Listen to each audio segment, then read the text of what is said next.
ओम श्री गणेशाय नमः। ओम बुधाय नमः। प्रिय श्रोताओं, आज बुधवार के पावन दिन, आइए सुनते हैं बुधवार व्रत की संपूर्ण कथा, जो हमें श्री गणेश जी के महत्व और सम्मान का संदेश देती है। एक समय की बात है, भगवान श्री विष्णु का विवाह माता लक्ष्मी जी के साथ निश्चित हुआ। चारों ओर मंगल तैयारियां होने लगी। देवताओं, ऋषियों और सभी लोगों में निमंत्रण भेज दिए गए, परंतु किसी कारणवश भगवान गणेश जी को अलग से विवाह का निमंत्रण नहीं दिया गया। जब विवाह की शुभ बेला आई, तो भगवान विष्णु की बारात निकलने को तैयार हुई। सभी देवता अपनी अपनी पत्नियों के साथ उत्सव में सम्मिलित हुए। तभी सबकी दृष्टि एक बात पर गई। गणेश जी कहीं नहीं दिखाई दे रहे थे। देवताओं में आपस में चर्चा होने लगी। क्या गणेश जी को न्योता नहीं दिया गया, या वे स्वयं नहीं आए? इस प्रश्न का उत्तर जानने के लिए सबने भगवान विष्णु से पूछा। भगवान विष्णु बोले, हमने भगवान शंकर को निमंत्रण भेजा है। गणेश जी यदि अपने पिता के साथ आना चाहते हैं तो आ सकते हैं। अलग से बुलाने की आवश्यकता नहीं थी। और फिर गणेश जी के लिए दिन भर में 1.25 मन मूंग, 1.25 मन चावल, 1.25 मन घी और 1.25 मन लड्डू का प्रबंध करना भी सरल नहीं है। इतना सुनकर सभी देवताओं ने यह भी कहा, यदि गणेश जी भी आ गए तो उन्हें द्वारपाल बनाकर बैठा देंगे। वे तो मूषक पर सवार होकर धीरे धीरे चलते हैं, बारात से बहुत पीछे रह जाएंगे। यह विचार सभी को उचित लगा और भगवान विष्णु ने भी सहमति दे दी। कुछ ही समय बाद भगवान गणेश स्वयं वहां पधारे। उन्हें सम्मान पूर्वक समझा बुझाकर द्वार की रखवाली का कार्य सौंप दिया और बारात आगे बढ़ गई। उसी समय देवर्षि नारद ने देखा कि गणेश जी द्वार पर बैठे हैं। उन्होंने कारण पूछा। गणेश जी बोले, मेरा अपमान किया गया है। मुझे विवाह में उचित स्थान नहीं दिया गया। नारद जी ने उपाय बताया। यदि आप अपनी मूषक सेना को आगे भेज दें, तो वे मार्ग को कमजोर कर देंगे। तब देवताओं का स्वयं आपको बुलाना पड़ेगा। गणेश जी ने तुरंत अपनी मूषक सेना को भेज दिया। मूषकों ने मार्ग की भूमि को खोखोला कर दिया। जब बारात उस मार्ग से गुजरी तो रथों के पहिए धरती में धंस गए। देवताओं ने बहुत प्रयास किए, किंतु पहिए बाहर नहीं निकले। कई रथ तो टूट भी गए। सब चिंता में पड़ गए कि अब क्या किया जाए। तभी देवर्षि नारद वहां पहुंचे और बोले, यह संकट गणेश जी के अपमान के कारण आया है। यदि उन्हें सम्मान पूर्वक बुलाकर पूजन किया जाए, तभी यह बाधा दूर होगी। तब भगवान भी शिव ने नंदी को भेजा, जो गणेश जी को आदर पूर्वक लेकर आए। गणेश जी की विधिवत पूजन किया गया और उनका सम्मान किया गया। जैसे ही गणेश जी प्रसन्न हुए, मार्ग स्वतः ही ठीक हो गया और बारात बिना किसी बाधा के आगे बढ़ सकी। तो श्रोताओं, इस कथा का शिक्षा यही है कि कोई भी शुभ कार्य श्री गणेश जी के बिना पूर्ण नहीं होता। उनका अपमान करने से कार्य में बाधाएं आती हैं और उनका स्मरण करने से सभी संकट दूर हो जाते हैं। कुछ समय बाद गणेश जी के प्रसन्न होने से रथों के पहिए बाहर निकल आए। हालांकि पहिए निकल गए तो गए, परंतु वे टूट फूट चुके थे। अब समस्या यह थी कि उन्हें ठीक कौन करे। उसी समय पास के खेत में एक लोहार काम कर रहा था। उसे बुलाया गया। लोहार ने काम शुरू करने से पहले मन ही मन कहा, ओम श्री गणेशाय नमः, और पूरे श्रद्धा भाव से गणेश जी का स्मरण किया। यह चमत्कार ही था कि कुछ ही समय में सभी टूटे पहिए ठीक हो गए। देवता यह देखकर आश्चर्यचकित रह गए। तब लोहार ने विनम्र स्वर में कहा, हे देवताओं, आपने किसी शुभ कार्य से पहले भगवान गणेश जी का स्मरण नहीं किया। इसी कारण यह संकट आया है। हम जैसे साधारण लोग तो अज्ञानी हैं, फिर भी पहले गणेश जी को पूजन करते हैं। आप तो स्वयं देवता हैं, फिर भी आपसे यह भूल कैसे हो गई? लोहार ने आगे कहा, अब आप सब प्रेम से भगवान श्री गणेश जी की जय कहकर आगे बढ़िए। ऐसा करने से आपके सभी कार्य सफल होंगे और कोई विघ्न नहीं आएगा। देवताओं ने लोहार की बात मानी। सबने एक स्वर में गणपति महाराज की जय बोली। इसके बाद बारात आगे बढ़ी और भगवान श्री विष्णु का विवाह माता लक्ष्मी जी के साथ विधि विधान से संपन्न हुआ। विवाह के पश्चात सभी देवता सकुशल अपने अपने लोक लौट गए।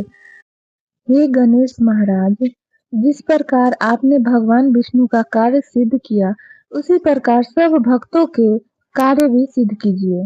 सब प्रेम से बोलिए, विघ्नहर्ता भगवान श्री गणेश जी की जय। एक समय की बात है, एक नवविवाहित दंपति था।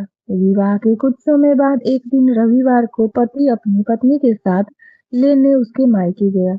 यह शादी के बाद उसका पहला आगमन था। ससुराल वालों ने दामाद का बड़े प्रेम से स्वागत किया। उसके लिए स्वादिष्ट भोजन और आरामदायक विश्राम की व्यवस्था की गई। पत्नी की सहेलियों ने उसे हंसी मजाक किया। पत्नी के छोटे भाई बहनों ने भी पूरे प्रेम से उसकी सेवा की।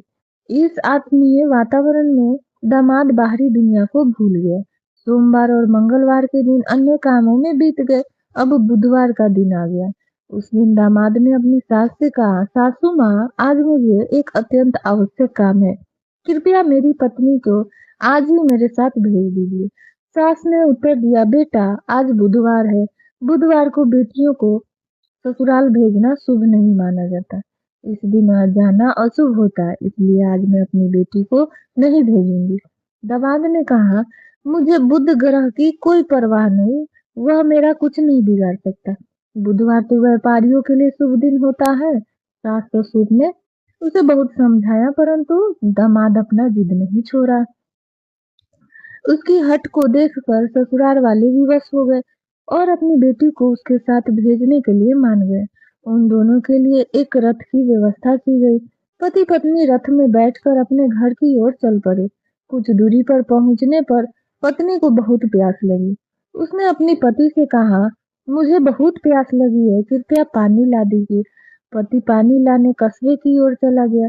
कुछ देर बाद पति से मिलते जुलते रूप वाला एक दूसरा युवक पानी लेकर आया। स्त्री दोनों में भेद नहीं कर सकी और उसे अपना पति समझ बैठी। वह उससे बात करने लगी और हंसी मजाक करने लगी। उसी समय उसका वास्तविक पति वहां पहुंच गया। उसने अपनी पत्नी को किसी और पुरुष से बात करते देखा तो वह क्रोधित हो गया। पत्नी भी घबरा गई, क्योंकि दोनों पुरुष एक दूसरे से बिल्कुल समान दिखाई दे रहे थे। कुछ ही देर में दोनों हमशक्ल युवक आपस में झगड़ने लगे और उस स्त्री को अपनी पत्नी बताने लगे। झगड़े की आवाज सुनकर वहां का कोतवाल आ पहुंचा और पूरे मामले की जांच पड़ताल करने लगा। कोतवाल ने उस स्त्री से पूछा, तुम स्वयं बताओ, इन दोनों में से तुम्हारा असली पति कौन है? स्त्री ने दुखी स्वर में कहा, मैं स्वयं भ्रम में पड़ गई हूँ। दोनों ही एक दूसरे जैसे दिखाई देते हैं, मैं पहचान नहीं पा रही। यह सुनकर असली पति का हृदय अत्यंत व्यथित हो गया।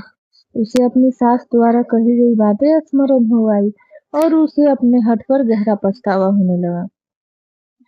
कोतवाल तीनों को राजा के दरबार में ले गया और पूरी घटना विस्तार से बताई। राजा ने सब सुनकर अपनी मंत्री को न्याय करने का आदेश दिया। मंत्री ने कहा, अब संध्या हो चुकी है, इन तीनों को अलग अलग कोठरियों में बंद कर दिया जाए।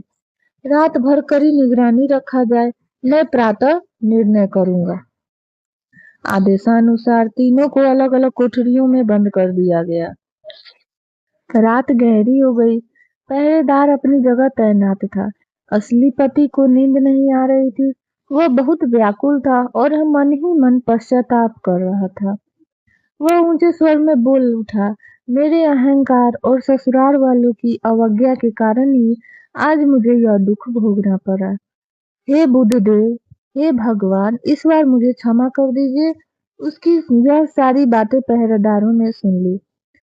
अगली सुबह मंत्री ने पहरेदारों को बुलाया और रात की गतिविधियों के बारे में पूछा।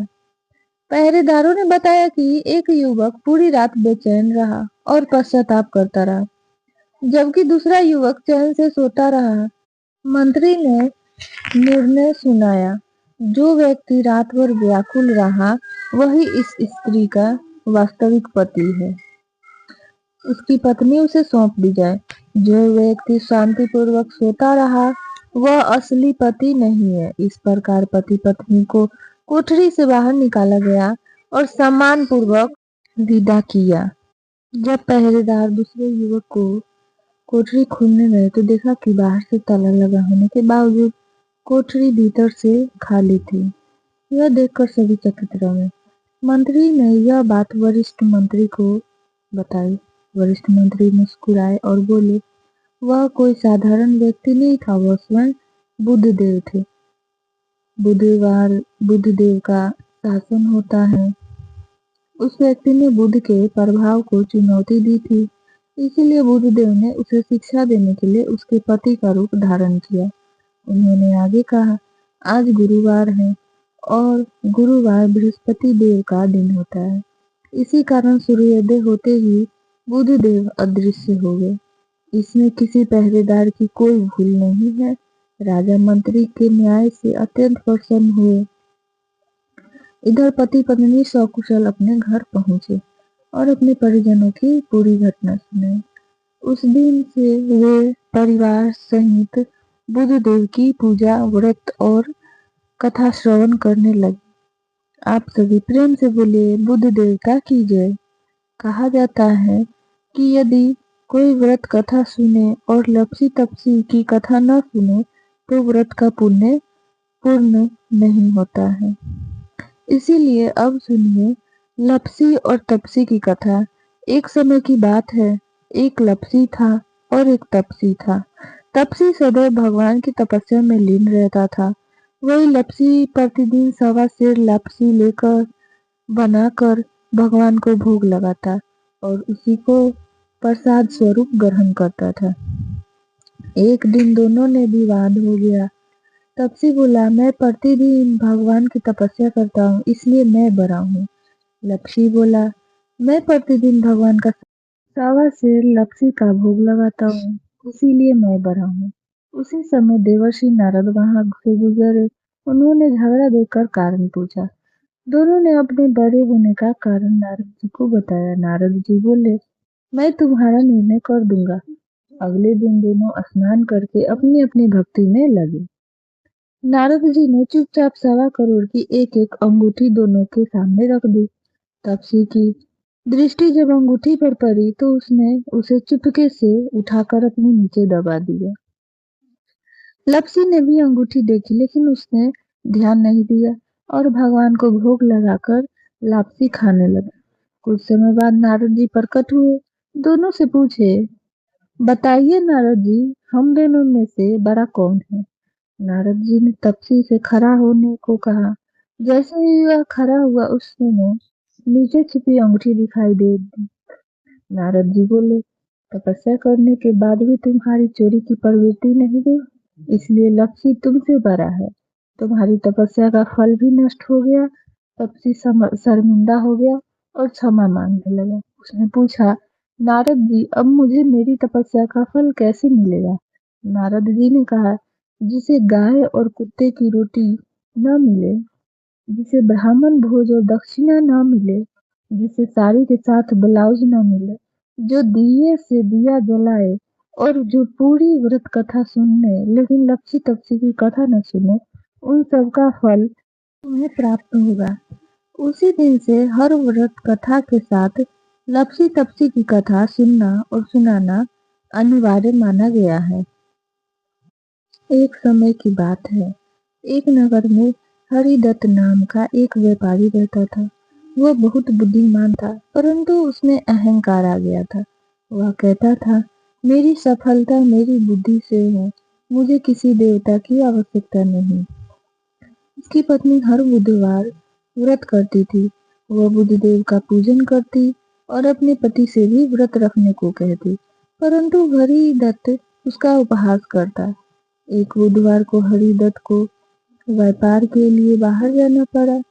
उस दिन उसने पति को बात न मानकर बुधवार के नियमों का उल्लंघन किया। रास्ते में उसका सारा व्यापार घाटे में चला गया। जहाँ लाभ होना था वहाँ हानि हो गया। उसकी बुद्धि भ्रमित हो गई और वह निर्णय लेने में असमर्थ हो गया। दुखी होकर उसने एक ब्राह्मण से अपनी व्यथा कही। ब्राह्मण मुस्कुराए और बोले, यह बुद्धदेव का संकेत है। अहंकार से बुद्धि नष्ट होती है। हरिदत्त ने उसी दिन बुद्धदेव से क्षमा मांगी और बुधवार का व्रत रखने का संकल्प लिया। कुछ ही समय में उसका व्यापार पुनः फलने फूलने लगा। उसकी वाणी में मधुर हो गई और जीवन में शांति आ गई। तब से हरिदत्त और उसका परिवार श्रद्धा से बुधवार व्रत करने लगा।